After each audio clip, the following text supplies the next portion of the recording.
আমার নবী বলে হুসেন বলো না ওই হাজরে আসওয়াদ পাথর কেন দামি হয়েছে, কেন দামি হয়েছে? ইমাম হোসেন বলতে লাগলেন ইয়া রাসূলুল্লাহ আপনি জীবনে একটিবার ওই হাজরে আসওয়াদ পাথরের মধ্যে চুমু দিয়েছিলেন, ওই চুমুর বরকতে আমার আল্লাহ হাজরে আসওয়াদ পাথরের দাম শান মান মর্যাদা বৃদ্ধি করে দিয়েছে। কিয়ামত পর্যন্ত সকল উম্মতে মুহাম্মাদিরা চুমু দিতে চাইবে নিজের গুনাহ মাফের জন্য।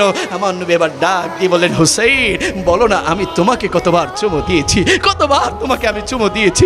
ইমাম হুসেন বলতে লাগলেন ইয়া রাসূলুল্লাহ আমি তো হিসাব করি নাই, আপনি তো আমার মাথা থেকে পায়ের তালু পর্যন্ত শরীরের প্রত্যেকটা অঙ্গে প্রত্যঙ্গে আপনি চুমু দিয়েছেন, আমি তো হিসাব করি নাই। আমার নবী বলতে লাগলো হুসাইন এত আদর এত মায়া এত মহব্বত তোমাকে করেছি, এত চুমু দিয়েছি, এত তোমাকে আদর করেছি, আজ হুসাইন তোমার কাছে আমি প্রতিদান চাই, মূল্য চাই, মূল্য চাই। ইমাম হুসেন বলতে লাগলেন না না জান ইয়া রাসূলুল্লাহ আমি কি আপনার প্রতিদান দিতে পারবো, আমি কি আপনার ভালোবাসার মূল্য দিতে পারবো? আমার নবী বলতে লাগলেন হা হা হুসাইন তোমার দিতে হবে, তোমার দিতেই হবে।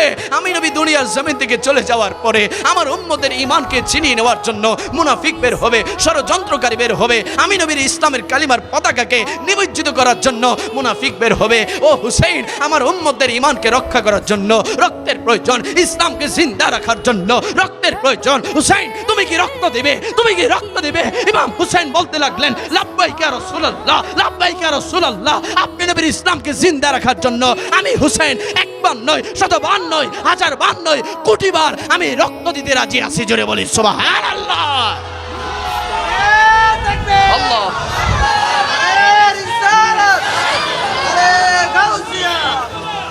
এই বন্দর রেলিয়াবাসীকে যুবক ভাইরা ওয়াদা করে বলো এই জামানায় ঈমানকে রক্ষা করার জন্য সুন্নিয়তকে রক্ষা করার জন্য আমরা রক্ত দিতে চাই কি চাই না?